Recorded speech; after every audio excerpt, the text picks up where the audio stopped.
Қайырлы күн достар, қалдарыңыз қалай? Мен сіздерге Земля ин белгісіндегі адамдарға арналған болжамымды ұсынамын. Земля ин сіздерге власть және ақшаның энергиясы келіп тұр. Яғни зарплатадан бөлек ақша аласыздар. Ол ақшаларыңызды инвестицияға, білімге құятын боласыздар. Жалпы Земля белгісіндегі адамдар ақшаны ұстап тұрулары өте қиын.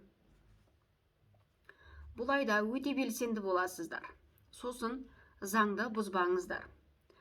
Әйтпесе, сіздерге штраф төлеуге тура келеді.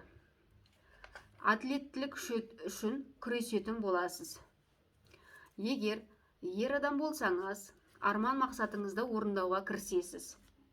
Ал әйел адамдар ер адаммен танысатын ай және құжат рәсімдейтін кезең.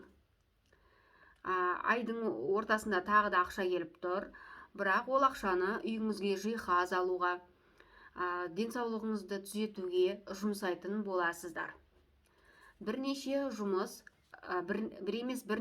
жасайсыздар. Ол жұмыстан шаршап, кейбір жұмыстардан кеткіңіз келеді. Өз бизнесіңізді ашып бастайсыздар. Және оған өте сіз дайынсыз. Эзотерика, нумерология, астрологияға деген қызығушылықтарыңыз өте артып келе жатыр. Егер әйел адам болсаңыз, эко жасатып алуларыңыз ықтимал. Жалпы Земля ин белгісіндегі адамдар, әйел кісі болсаңыздар, эконы жоспарлап жүрсеңіздер, жасатып алыңыздар. Себебі март айында ешқандай ретроград жоқ. Ешқандай планета кері айналмайды деген сөз. Мүмкін сіздер нумерология, астрологияны оқып алуларыңыз ықтимал. Жанжалға бармауға кеңес беремін. Дүрбелеңге салынбаңыздар. Білмейтін жұмысыңызды жасамаңыз. Сосын жалғыз отырып, келген ақпараттың барлығын тексеріп, сосын міндетті түрде қимылдаңыздар.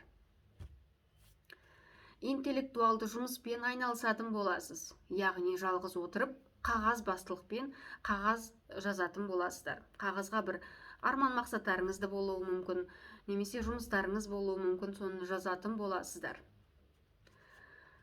Көптен жасап жүрген жұмыстарыңыздың жемісін жейтін боласыздар. Ақшалай сыйлық аласыздар. Армандарыңыз орындалады, жаңа идея келеді. Өмірден ләззат аласыздар. Өзіңізді жақсы сезінетін боласыз. Бірақ құнды заттарыңызға абай болыңыз. Көбірек демалыңыздар. Жоғалтып алу қаупі бар. Телефондарыңызға, жалпы құнды заттарыңызға абай болыңыздар. Әсіресе қоғамдық көліктерде. Жалпы келіп жеткен ақпараттың барлығына сенбей, тексеріп, сосын әрекет етуге шақырамын. Тыңдағандарыңызға өте көп рахмет. Сау саламатта болыңыздар.